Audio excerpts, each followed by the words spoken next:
Hello दोस्तों, मैं हूं हर्षित। स्क्वायर वन पर आप सभी का स्वागत है। लास्ट वीडियो में मैंने आपको ये प्रैक्टिस क्वेश्चन दिया था, तो मैंने इसको यहाँ पे क्या करा, लेफ्ट हैंड साइड लिख दी और मैंने आपको बताया था कि 2 cos² x is equal to 1 + cos 2x, वो आइडेंटिटी इसमें यूज़ करनी है।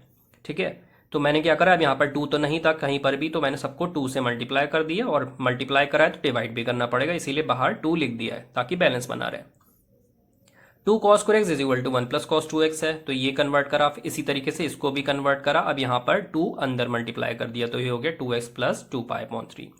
इसी तरीके से यहाँ पर 2 cos² थीटा है तो ये हो गया 1 + cos 2 थीटा और 2 सबको अंदर मल्टीप्लाई कर दिया। ठीक, अब ये 1 जो बचे हैं ये मैंने साइड में एक तरफ लिख दिए और बाकी सबको अलग लिख दिया। ये है cos a + b और cos a - b, इसकी आइडेंटिटी है, प्लस बीच में है तो ये होती है 2 cos a cos b। a क्या हो गया 2x हो गया और b क्या हो गया 2π/3। ये बन गया इतना। cos 2π/3 की वैल्यू हम देख लेंगे, अब वो कैसे करें, तो वो सेकंड क्वाड्रेंट में लाई करता है π/2 से पाई के बीच में। ठीक है, उसको सिंपल फ्रैक्शन में हम लिख सकते हैं π - π/3, इस तरीके से लिख सकते हैं, या तो आप डिग्री में कन्वर्ट करके उस तरीके से लिखो। ठीक है, ये कन्वर्ट होके बन जाएगा माइनस cos π/3, तो माइनस बाहर चला गया। cos π/3 की वैल्यू होती है 1/2 और ये यहाँ पर 2 है तो मैंने इसको कट कर दिया। अब बचा cos 2x और माइनस cos 2x, तो ये तो 0 हो गया, बचा सिर्फ 3 और RHS के इक्वल आ गया। नेक्स्ट क्वेश्चन मैंने आपको ये दिया था जिसमें tan x + y की वैल्यू कैलकुलेट करनी थी। sin x और cos y की वैल्यू आपको दी थी और sin x + y की वैल्यू आपने निकाल ली थी। tan x + y होता है sin x + y upon cos x + y, है ना। tan theta is equal to sin theta upon cos theta, इस तरीके से हम लिख सकते हैं। sin x + y की वैल्यू हमने ये निकाल ली थी तो यहाँ पर ये रख दी। cos x + y की वैल्यू निकालनी थी तो मैंने यहाँ पर ये आइडेंटिटी यूज करके इसकी वैल्यू निकाल ली। sin x और cos y की वैल्यू दी थी और cos x और sin y की वैल्यू हमने कैलकुलेट कर ली थी ये। ठीक है, तो ये यहाँ पर रख दी, इसकी वैल्यू आ गई और यहाँ पर इसकी वैल्यू यहाँ पर रख दी। 65 कैंसिल हो गया, बचा सिर्फ इतना, तो ये इसका सोल्यूशन हो गया। अब हम देखते हैं इस चैप्टर की फर्स्ट एक्सरसाइज यानी कि 3.1। एक्सरसाइज 3.1 का फर्स्ट क्वेश्चन है, find the radian measure corresponding to the following degree measures. अब हमें एंगल्स दिए हैं डिग्रीज में, इनको कन्वर्ट करना है रेडियन में। ठीक है, तो रेडियन में कन्वर्ट करने के लिए हम क्या करते हैं, किसी भी एंगल को π/180 से मल्टीप्लाई कर देते हैं। ठीक है, तो फर्स्ट क्वेश्चन देखते हैं 25 डिग्री। 25 डिग्री को अगर मुझे रेडियन में मल्टीप्लाई करना है, आप जानते हैं कि 1 डिग्री होता है π/180 रेडियंस। ठीक है, ये इस तरीके से हम लिखते हैं, ये रेडियंस का साइन है। ठीक, तो 25 डिग्री कितना हो जाएगा, कितने रेडियंस हो जाएगा, 25 को आप मल्टीप्लाई कर दोगे π/180 से। ठीक है, ये हो जाएगा 5π/36। ठीक है, ये हो जाएगा रेडियंस में 5π/36, इस तरीके से हम निकाल लेंगे। अगर मैं सेकंड क्वेश्चन की बात करूं, -47 डिग्री 30 मिनट्स। अब देखिए, आप डिग्री को रेडियंस में अगर कन्वर्ट करना चाहते हैं तो पहले तो आपको एंगल पूरा पूरा डिग्रीज में दिया हो ना, और यहाँ पर आपको डिग्रीज में और मिनट्स में दिया है, तो आप पहले क्या करोगे, इस मिनट्स को भी डिग्रीज में कन्वर्ट करोगे। ठीक है, तो 30 मिनट, तो 1 मिनट होता है 1/60 डिग्री, आप ये जानते हो। ठीक है, या तो आप कह सकते हो कि 60 minute is equal to 1 degree या फिर 1 minute is equal to 1/60 degree. तो 30 मिनट्स कितने डिग्री के बराबर हो जाएगा, 30/60 यानी कि 1/2 डिग्री।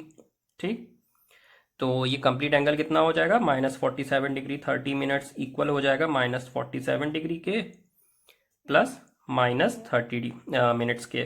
ठीक है, जिसको आप इस तरीके से लिख सकते हो 1/2 डिग्री। माइनस का होगा ये ध्यान रखना है आपको, क्योंकि पूरा एंगल आपका माइनस में है। ठीक है, तो 30 मिनट्स की जगह आपने 1/2 रख दिया, ये माइनस का, जो कि इक्वल आ गया। इसको आप फ्रैक्शन में कन्वर्ट कर लोगे, क्या हो जाएगा ये 95/2 डिग्रीज। ठीक है, ये हो गया डिग्रीज में एंगल कन्वर्ट। अब फिर से वही चीज़ कि 1 डिग्री होता है π/180 रेडियंस, तो -95/2 डिग्रीज कितना हो जाएगा, -95/2 इंटू π/180। इसको आप जब सॉल्व करोगे ये हो जाएगा -19π/72 रेडियंस। तो इस तरीके से आप ये सॉल्व कर सकते हो। ठीक है, क्या करा, डिग्रीज और मिनट्स में था तो इसको पहले तो मिनट्स वाले पार्ट को भी डिग्री में कन्वर्ट करा, ये इस तरीके से सॉल्व होकर आ गया। उसके बाद हमने इसको पूरा डिग्री में कन्वर्ट कर लिया। अब ये एंगल जो मिनट्स में था इसको डिग्रीज में लिखा, लेकिन ये पूरा एंगल नेगेटिव था तो हमारा ये डिग्री वाला मिनट वाला पार्ट भी नेगेटिव होगा। ठीक है, तो सारा कुछ नेगेटिव है तो इसको फ्रैक्शन में बदल दिया और मल्टीप्लाई कर दिए पाई अपॉन 180 से, ये रेडियंस में कन्वर्ट हो गया। इस तरीके से ही आप 3 और 4 खुद से सॉल्व कर सकते हो, इनको मैं नहीं सॉल्व करूंगा, बहुत ईजी से क्वेश्चन है, पाई अपॉन 180 से मल्टीप्लाई करना है बस। सेकेंड क्वेश्चन है, find the degree measures corresponding to the following radian measures, use pi is equal to 22/7। तो इसमें भी 4 पार्ट्स दिए हैं, तो मैं क्या करता हूं, मैं सेकंड पार्ट लेता हूं -4। ठीक है, इसको सॉल्व करते हैं। अब आप जानते हैं कि 1 रेडियन इक्वल होता है 180 अपॉन पाई डिग्रीज के। ठीक है, 180 अपॉन पाई डिग्रीज के इक्वल होता है 1 रेडियन। तो -4 रेडियन कितने डिग्रीज के इक्वल हो जाएगा, तो -4 को आप 180 अपॉन पाई से मल्टीप्लाई कर दोगे। ठीक है, तो ये डिग्रीज में आ जाएगा आंसर, तो ये हो जाएगा माइनस। अब क्या करेंगे, पाई दिया है और यहाँ पर बोला कि पाई को आप 22/7 रिप्लेस करना है। ठीक है, तो हम पहले कैलकुलेशन नहीं करेंगे, देखते हैं हो सकता है कुछ कट जाए जब हम पाई को रिप्लेस करेंगे। तो पाई लिखती है ये 22/7। ठीक है, देखते हैं कुछ कट रहा है कि नहीं। ये हो गया 2 2 ज़ा 4, 2 11 ज़ा 22। तो यहाँ पर कुछ खास कट तो रहा नहीं है, तो ये हो जाएगा माइनस 18 7 ज़ा 126, 126 इंटू 2 हो गया 252/11 डिग्रीज। ठीक है, ये इसका सोल्यूशन हो गया। अभी ये कंप्लीट सोल्यूशन नहीं है क्योंकि ये फ्रैक्शन में डिग्रीज आ रहा है, तो अभी हम क्या करते हैं, इसको मिनट्स और सेकंड्स में अगर ये बन रहा होगा कुछ, तो वो भी हम निकालने की कोशिश करते हैं। ठीक है, इसीलिए इन्होंने ट्रिकी सा क्वेश्चन दिया, अलग सा दिया है। तो -252/11 डिग्रीज। ठीक है, इसको आप पहले तो डिवाइड करो, 11 2 ज़ा 22, फिर से 22 हो जाएगा 10/11 डिग्रीज। ठीक है, ये हो गया -22 10/11 डिग्रीज। तो ये इसको अलग कर लो, -22 डिग्री को अलग करो प्लस -10/11 डिग्रीज इसको अलग करा। ठीक है, अब डिग्रीज में है ये, तो इसको मिनट्स में कन्वर्ट करने के लिए हम 60 से मल्टीप्लाई कर देते हैं, ये आप जानते हैं है ना, क्योंकि 60 minutes is equal to 1 degree, तो ये 60 से मल्टीप्लाई करके ये मिनट्स में आ जाएगा।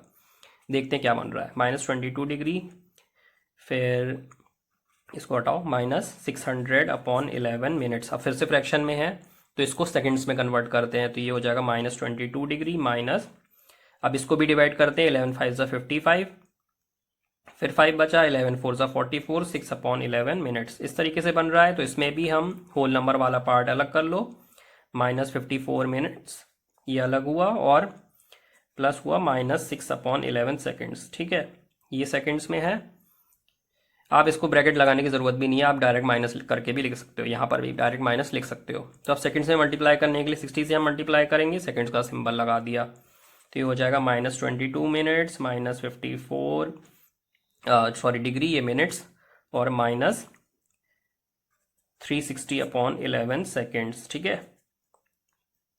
तो ये हो जाएगा -22 डिग्री 54 मिनट्स और 360/11, इसको थोड़ा डेसिमल में लिख लो, तो ये बनेगा 11 3 ज़ा 33 और 32.7 समथिंग मिनट्स होगा। ठीक है, तो इसको आप कन्वर्ट कर लो, इसको आप अप्रॉक्सीमेट कर लो 33, तो 33 सेकेंड्स, ये इसका आंसर है। तो इस क्वेश्चन में क्या करना है, आपने रेडियंस को डिग्री में कन्वर्ट करा 180/पाई से मल्टीप्लाई करके, उसको फिर पाई रिप्लेस कर दी 22/7, इस तरीके से डिग्री फ्रैक्शन में मिला। फ्रैक्शन के बाद क्या करोगे, होल नंबर वाला पार्ट अलग कर दिए, बाकी का पार्ट आप मिनट्स में कन्वर्ट कर लो 60 से मल्टीप्लाई करके। फिर से फ्रैक्शन मिल गया हमें, तो इसमें हम फिर से डिवाइड कर देंगे इसे और होल नंबर वाला पार्ट अलग कर देंगे, 60 से मल्टीप्लाई करके सेकंड्स में कन्वर्ट करेंगे। फिर से फ्रैक्शन मिला, तो इसको आप डिवाइड करके देखो ये कितना फ्रैक्शन बन रहा है, अप्रॉक्सीमेट कर लो, 0.5 से ज़्यादा, ये 0.7 है तो 33 की तरफ अप्रॉक्स होगा। ठीक है, तो सारे साइंस हटा के माइनस सिर्फ बाहर लगाया, 22 डिग्री 54 मिनट्स 33 सेकेंड्स, ये इसका सोल्यूशन हो गया। तो ये आपने देख लिया इस क्वेश्चन का सोल्यूशन। इसी तरीके से आप इसका सोल्यूशन करोगे 180/पाई से मल्टीप्लाई करके, और पाई वाले क्वेश्चंस तो बहुत ही ईजी आप कर सकते हो। क्वेश्चन नंबर 3 है, a wheel makes 360 revolutions in 1 minute, through how many radians does it turn in 1 second. तो आप देखो एक पहिया है जो 360 रेवोल्यूशंस घूम रहा है, मतलब पूरे पूरे चक्कर लगा रहा है, 360 राउंड्स लगा रहा है 1 मिनट में, और पूछ रहा है कि कितने रेडियंस वो 1 सेकेंड में एंगल बना रहा है। ठीक है, कितने रेडियंस वो घूम जा रहा है 1 सेकेंड में। तो अब 1 मिनट में वो 360 रेवोल्यूशंस लगा रहा है, 1 मिनट यानी कि 60 सेकेंड्स में वो 360 रेवोल्यूशंस लगा रहा है। ठीक है, तो 1 सेकेंड में वो कितने रेवोल्यूशंस लगाएगा, 360/60 यानी कि 6 रेवोल्यूशंस वो लगा रहा है 1 सेकेंड में। ठीक है, अब आप जानते हो कि 1 रेवोल्यूशन में होता है 2 पाई रेडियंस। 2 पाई रेडियंस एंगल बनता है ना, एक रेवोल्यूशन, कंप्लीट रेवोल्यूशन में 2 पाई रेडियंस बनता है। तो 6 रेवोल्यूशंस में कितना बनेगा, 6 रेवोल्यूशन 6 × 2 पाई कर दो, है ना, तो ये हो गया 12 पाई रेडियंस। तो ये इसका सोल्यूशन हो गया। तो एक व्हील है, 1 मिनट में वो 360 रेवोल्यूशंस बना रहा है, तो 1 सेकंड में आपने 6 रेवोल्यूशन निकाल लिया। एक रेवोल्यूशन इक्वल होता है 2 पाई रेडियंस के, तो 6 रेवोल्यूशंस किसके इक्वल होंगे, तो 6 से मल्टीप्लाई कर दो, सोल्यूशन मिल गया। क्वेश्चन नंबर 4 है, find the degree measure of the angle subtended at the centre of a circle of radius 100 centimetre bye an arc of length 20 centimetre. अब देखिए, जब भी क्वेश्चन में ज्योमेट्री यूज हो रही हो तो एक रफ फिगर बना लो आराम से। तो एक तो सर्कल है, उसके सेंटर पे एक एंगल सबटेंड हो रहा है, ठीक है, जिसका रेडियस है 100 सेंटीमीटर, रेडियस 100 सेंटीमीटर है, by an arc of length, तो एक आर्क है वो एंगल बना रही है, कुछ एंगल बना रही है, और आर्क की लेंथ है 22 सेंटीमीटर।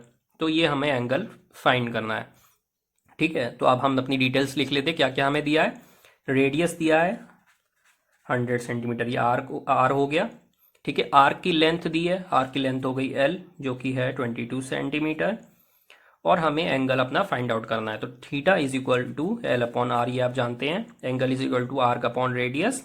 तो यहाँ से 22 हो गया ये, अपॉन रेडियस हो गया 100, ठीक है। तो ये हो गया 11/50।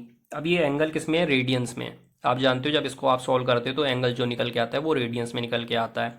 इसको डिग्री में निकालना है, तो 11/50 को आप 180/पाई से मल्टीप्लाई करो, ये डिग्रीज में निकल के आएगा। 11 × 18/5 × पाई, पाई की जगह 22/7, 11 2 ज़ा 22, 2 9 ज़ा 18, 9 7 ज़ा 63/5 डिग्रीज। अब डिग्रीज को आप फिर से मिनट्स और सेकंड्स में कन्वर्ट करो तो वो आप कर सकते हो, ठीक है, मुझे बार बार ये बताने की ज़रूरत नहीं है। 60 से मल्टीप्लाई करोगे मिनट्स में, दोबारा 60 से मल्टीप्लाई करोगे तो सेकंड्स में, तो वो आप आंसर कैलकुलेट कर सकते हो, ठीक है। क्वेश्चन नंबर 5 है, in a circle of diameter 40 centimetre the length of a chord is 20 centimetre, find the length of minor arc of the chord. इस क्वेश्चन को समझने की कोशिश करते हैं। पहले तो एक सर्कल दिया है और बोला है कि उसका डायमीटर जो है वो 40 सेंटीमीटर है, ठीक है। अब इन्होंने कुछ चालाकी करी है, वो भी अब मैं आपको बताऊंगा। मैं डायरेक्टली डायमीटर नहीं बना रहा, क्यों नहीं बना रहा वो अभी आप देखोगे। The length of a chord is 20 centimetre, तो मैं एक कॉर्ड बना लेता हूँ जिसकी लेंथ है 20 सेंटीमीटर, इस कॉर्ड की लेंथ है 20 centimetre. Find the length of minor arc of the chord, तो माइनर आर्क की लेंथ हमें बतानी है, ठीक है। तो अब ये कैसे निकाली जाए, तो आपको सिर्फ डायमीटर पता है और ये कॉर्ड की लेंथ पता है, ठीक है। तो एक चीज़ आप जानते हो कि अगर डायमीटर 40 सेंटीमीटर है तो रेडियस 20 सेंटीमीटर होगा, है ना। तो ये लेंथ भी है आर्क की, कॉर्ड की लेंथ हो गई 20 सेंटीमीटर, और इसी तरीके से रेडियस भी आपका 20 सेंटीमीटर है। रेडियस कहाँ पर है, रेडियस ज़रूरी थोड़ी ना मैं हमेशा इसी तरीके से या इसी तरीके से कुछ बनाऊँ, मैं ऐसे रेडियस मैंने ये ज्वाइन कर दी एंड पॉइंट्स, ठीक है। फिर से एक फिगर बना देता हूँ साफ सुथरी, ये कॉर्ड है, ठीक है, ये सेंटर है, और मैंने इसके एंड पॉइंट्स ज्वाइन कर दिए सेंटर से। तो ये क्या है, रेडियस है, ये दोनों रेडियस हैं। इसकी लेंथ 20 सेंटीमीटर है, इसकी लेंथ 20 सेंटीमीटर है, और इसकी लेंथ 20 सेंटीमीटर है। रेडियस रेडियस 20 और लेंथ जो हो गई वो भी 20। ये कैसा ट्राइंगल बन रहा है, इक्विलेटरल ट्राइंगल बन रहा है ना, इस तरीके से इक्विलेटरल ट्राइंगल, ये ए, ये भी ए, ये भी ए। तो इक्विलेटरल ट्राइंगल के सारे एंगल्स क्या होते हैं, 60 डिग्री होते हैं, ठीक है। तो आपको कुछ चीज़ें एक्स्ट्रा पता चल गई, कुछ नहीं था क्वेश्चन में, दिया क्या था, सिर्फ कॉर्ड दी थी और चालाकी से डायमीटर दे दिया, जो कि एक्चुअल में हम रेडियस लेते और रेडियस यहाँ से हम ज्वाइन करके बना लेंगे। तो ये हमारा इक्विलेटरल ट्राइंगल बन गया। तो अब देखते हैं हमारे पास क्या दिया, एक तो एंगल सबटेंडेड, ठीक है, subtended at the centre by an arc, ठीक है, बाय कॉर्ड कह दो चाहे या फिर बाय आर्क कह दो, दोनों एक ही बात है। तो एंगल हमारा थीटा हो गया 60 डिग्री, ठीक। उसके बाद ये हमारी जो है रेडियस ऑफ सर्कल दिया है, रेडियस ऑफ सर्कल है 20 सेंटीमीटर, और हमें बतानी है माइनर आर्क की लेंथ। माइनर आर्क मतलब ये वाली आर्क, तो हमें आर्क की लेंथ बतानी है वो क्या होगी। तो हम यहाँ पर फॉर्मूला लगाएंगे, theta is equal to L upon R, ठीक है, या फिर L is equal to R theta, ये फॉर्मूला लगाएंगे। बट इसमें अभी भी एक दिक्कत है, एक चीज़ हमने नहीं करी है, वो ये है कि यहाँ पर जो थीटा यूज़ होता है वो हमेशा रेडियंस में यूज़ होता है और ये डिग्रीज में है। तो आप इसको रेडियंस में कन्वर्ट करो पाई अपॉन 180 करके, ठीक है। तो ये हो जाएगा पाई अपॉन 3 रेडियंस, ये हो गया 60 डिग्री का पाई अपॉन 3 रेडियंस, डायरेक्टली भी लिख सकते हो, इतना हमने पढ़ लिया है। तो एल हो गया आर थीटा, यानी कि 20 इंटू थीटा क्या है, पाई अपॉन 3, तो ये हो गई हमारी 20 पाई अपॉन 3 सेंटीमीटर। ठीक है, ये हो गई इसकी लेंथ। क्या करा, थीटा था वो पाई अपॉन 180 से मल्टीप्लाई करके रेडियंस में कन्वर्ट करा। रेडियस हमें मिल गया था, रेडियस दिया हुआ था, तो एल हमें बताना था। ठीक है, थीटा हमने यहाँ से निकाल ली इक्विलेटरल ट्राइंगल देखकर, और ये आपकी लेंथ आ गई। क्वेश्चन नंबर 6 और 7 का फर्स्ट पार्ट, ये दोनों ही क्वेश्चन मैं आपको ऑलरेडी करा चुका हूँ डे 3 की वीडियो में। ठीक है, प्रैक्टिस क्वेश्चंस थे ये, तो ये आप कर चुके हैं। डे 3 के डिस्क्रिप्शन में आप जाइएगा और डिस्क्रिप्शन में आपको टाइम मिल जाएगा, प्रॉपरली मेंशन होगा एक्सरसाइज 3.1 और क्वेश्चन नंबर 6 और क्वेश्चन नंबर 7, इनका टाइम मेंशन होगा, उस पर आप टच करेंगे डायरेक्टली आप सोल्यूशन में पहुंच जाएंगे। ठीक है, तो डे 3 की वीडियो पे जाके आपको इनका सोल्यूशन मिल जाएगा। और वैसे आप कर चुके हैं, मैं आपको करवा चूँगा, अगर आपने वीडियोस देखी हैं तो आपको ऑलरेडी ये क्वेश्चन कर चुके हैं, तो बार बार करने की ज़रूरत नहीं है, और सोल्यूशन भी वहीं से ही देख सकते हैं। अब क्वेश्चन नंबर 7 के बाकी 2 और 3 पार्ट्स देखते हैं। ठीक है, तो क्वेश्चन देखते पहले तो, find the angle in radian through which a pendulum swings if its length is 75 centimetre and the tip describes N arc of length 15 centimetre मान लेते हैं। ठीक है, तो एक पेंडुलम है, पहले तो पेंडुलम आप बनाओ, इस तरीके से पेंडुलम होता है। ठीक है, वो स्विंग कर रहा है, तो कहीं थोड़ा इधर जाएगा थोड़ा उधर जाएगा। ठीक है, उसकी लेंथ है 75 सेंटीमीटर, ये 75 सेंटीमीटर पेंडुलम की लेंथ है, और इसकी जो टिप है वो एक आर्क बनाती है, मान लीजिए 15 सेंटीमीटर की आर्क बना रही है। ठीक है, तो हम पहले 15 सेंटीमीटर वाला पार्ट देखते हैं। पेंडुलम है तो आप इसको एक सर्कल की तरह ट्रीट कर सकते हो, और इसको एक आर्क की तरह, और ये रेडियस, ये जो लेंथ है यही लेंथ इधर भी होगी, तो इसका मतलब है जो रेडियस हो गया वो हो गया 75 सेंटीमीटर, है ना। ठीक से देख लो आप, पेंडुलम है वो एक सर्कल की तरह ही बिहेव कर रहा है। ठीक है, ये आर्क बन रही है और ये रेडियस है, जो ये लेंथ है वही लेंथ इधर भी होगी, पेंडुलम चेंज थोड़ी ना हो जाएगा। तो ये लेंथ ऑफ पेंडुलम यानी कि रेडियस ऑफ सर्कल हो गया 75 सेंटीमीटर, आर्क की लेंथ हो गई एल 15 सेंटीमीटर, थीटा हमें बताना है, थीटा हो गया एल अपॉन आर। ठीक है, एल क्या है 15 और आर क्या है 75, तो ये हो गया 15 5 75, 1/5 रेडियंस। एंगल रेडियंस में ही निकालना था, तो डायरेक्टली हम जानते हैं इस फॉर्मूले के बाद थीटा रेडियंस में ही आता है, तो ये हमारा सोल्यूशन हो गया। 21 वाले का सोल्यूशन आप खुद निकाल सकते हैं, इतना ईजी है, इसको तो आप कर ही सकते हैं। तो यहाँ पर हमारी एक्सरसाइज 3.1 फिनिश हो गई है। नेक्स्ट वीडियो में हम नेक्स्ट एक्सरसाइज देखेंगे। मेरे साथ बने रहने के लिए आप सभी का शुक्रिया। Save water and follow Square One, your home for learning.